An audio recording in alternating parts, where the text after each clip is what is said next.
were tasked with taking on the UPS company, and it stands for United Parcel Service. I'm Mike. I'm Ben. I'm Ed. I'm Cole. Zaid. And today we're going to give you a brief overview of the history, environmental analysis, the marketing strategy, the 4 Ps, SWOT analysis, and case study. And then we're going to have Cole take us on with the history. Alright, so starting over here, it actually was founded in 1907, not 1909. But Claude Ryan and James Casey founded this with a $100 loan in Ryan's uncle's tavern's basement. So that's kind of how it all started. Moving forward here to 1919, they moved into a corporate office in Oakland, California, and business was picking up as time goes on. Pushing here to 1930, they moved their corporate office from Los Angeles out to the metropolitan New York City area, and started shipping at a more wide range, if you will. Then moving forward here to 1985, they started doing their next day airfare shipping. So now, obviously, we know next day and airfare delivery is, you order it, comes next day or day of. That all the airfare shipping was done within the lower 48 up until 1988. They opened their own airline called the United Parcel Service. That being said, they did ship to the lower 48, the Alaska, Hawaii, and then like Puerto Rico and a few of like the countries that are associated with the United States. Now, moving into 1999, they went global. So that's that. Pushing to here. 2001, they started diving into retail shipping and shipment tracking, which was very beneficial for the United Parcel Service. And then also in 1995, they started with their online shipping, which benefited them a lot because of booming companies like Amazon and other things before Amazon did its own in-house shipping strategy. Now pushing here to 2018, they started a Saturday ground delivery and Saturday ground pickup. So they were the first company to do that in 2018, and it works really nice because I don't know about you guys, but if I ordered something, I'd like my package to be on time, and if it's a Saturday, it's a Saturday. So I can take it over. So on the next slide, I was in charge of the environmental analysis. I want to start off by saying UPS is a privately owned company. On top of that, they like to make the world a better place, and by doing so, they created the UPS Foundation, which is a foundation that is primarily focused on health and humanitarian relief, equity and economic empowerment, local community engagement, and climate protection.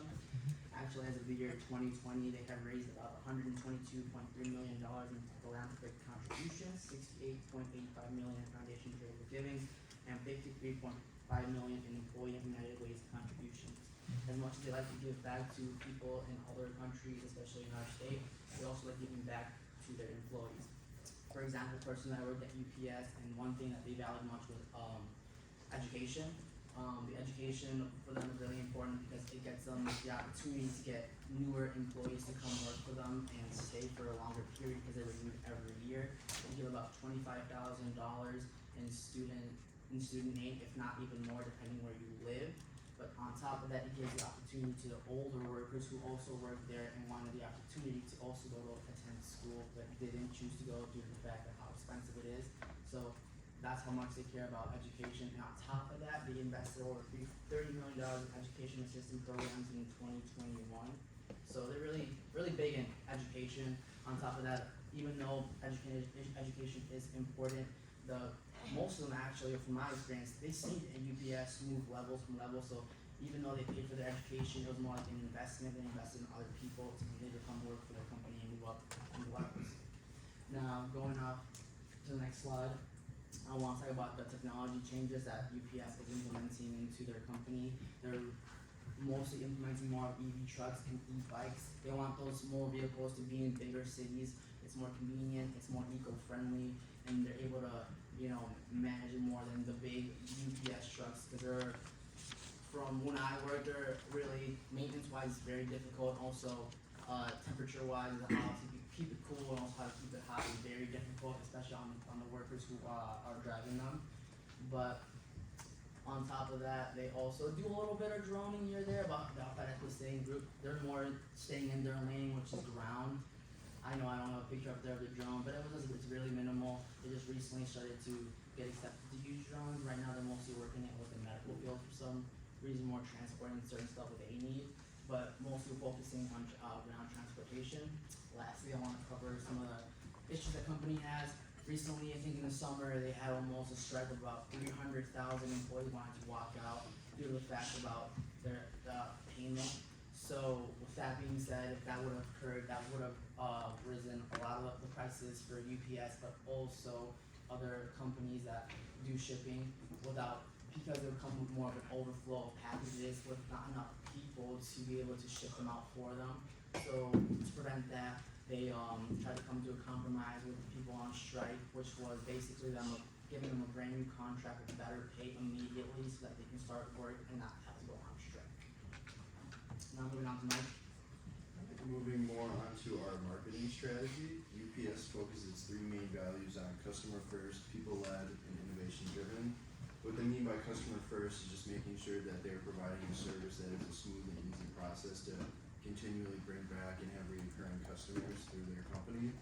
They're people led, and by people led, they make sure that they have valued employees who come in and be their natural selves and take pride in their work and make sure that they are implementing good customer relationships, whether that be like door-to-door sales or industrial shipping. Just want to make sure that they continue having good relationships. They're innovation driven, and they use demographics segmentation by taking in information from age, gender, and income.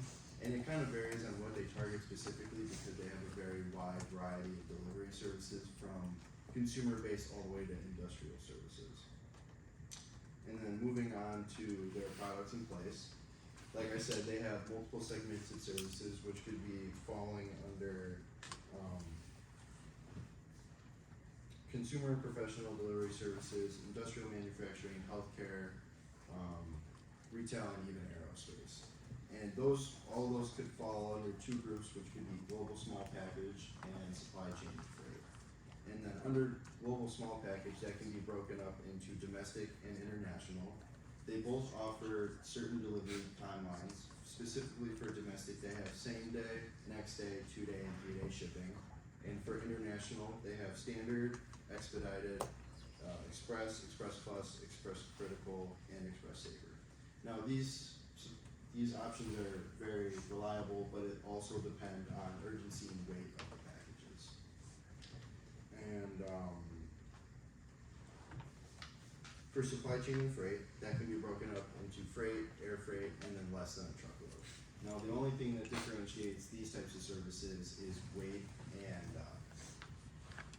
duration. Because for the industrial side of things, if companies are ordering large amounts of products or supplies or machinery, that can affect like what category it falls into and how long it'll take to deliver these things. And then they also, for their product, they supply online services, which they give you online package tracking, tech support, and online billing. So you can do a lot of the service and shipping stuff online instead of having to go into a store to do person-to-person things.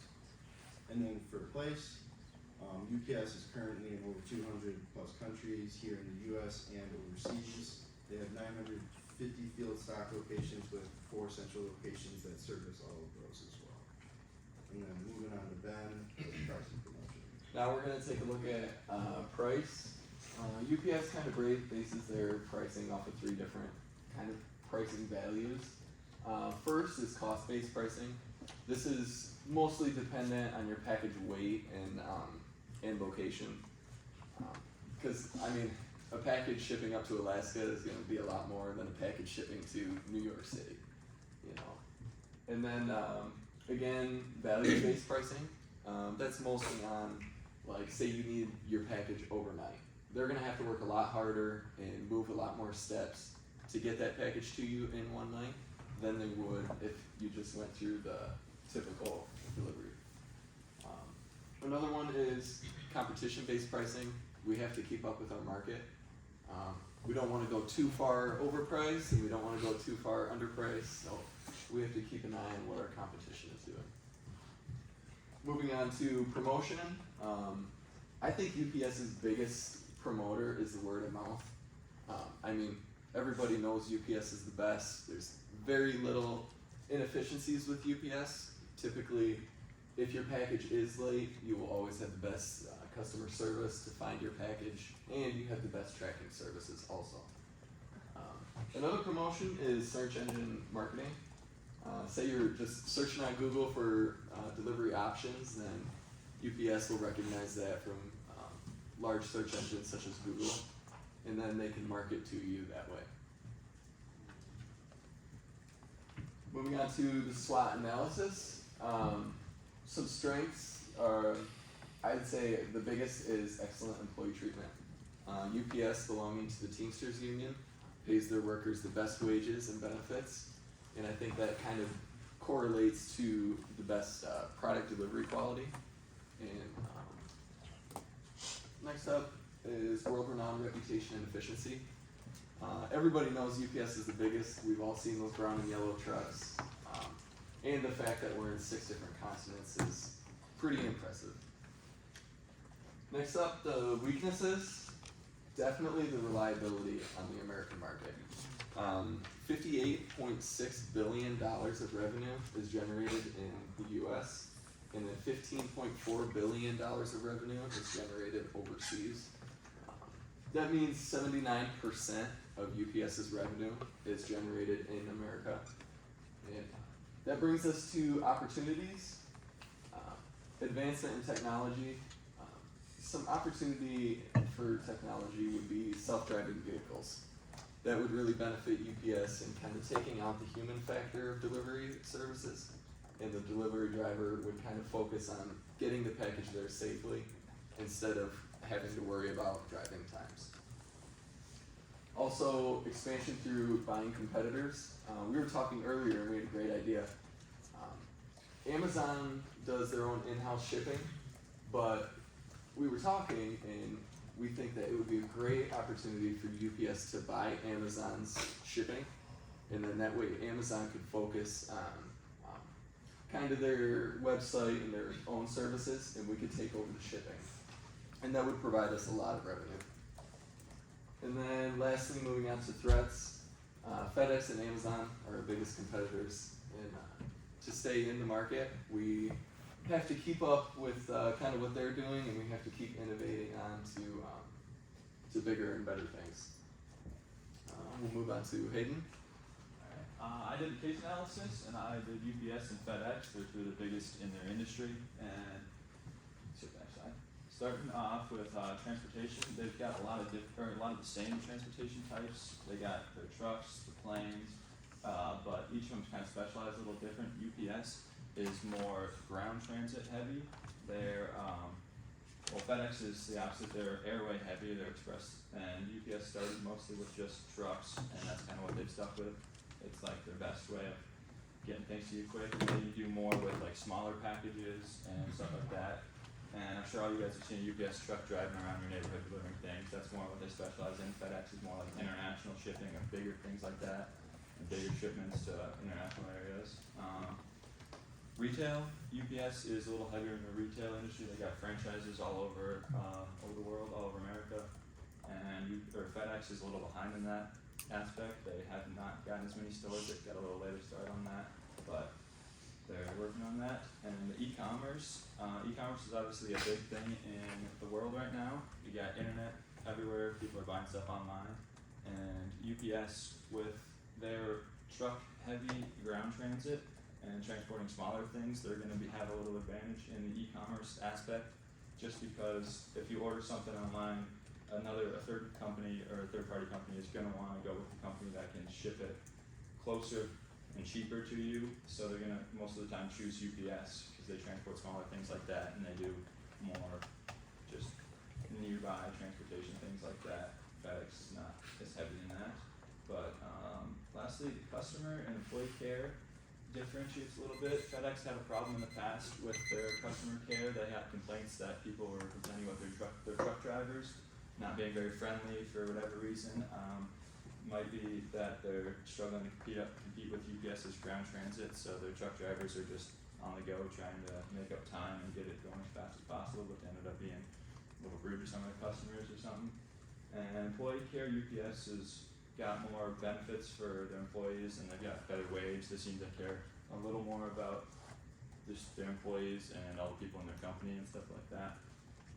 So that's about all I got for that, and then finally questions.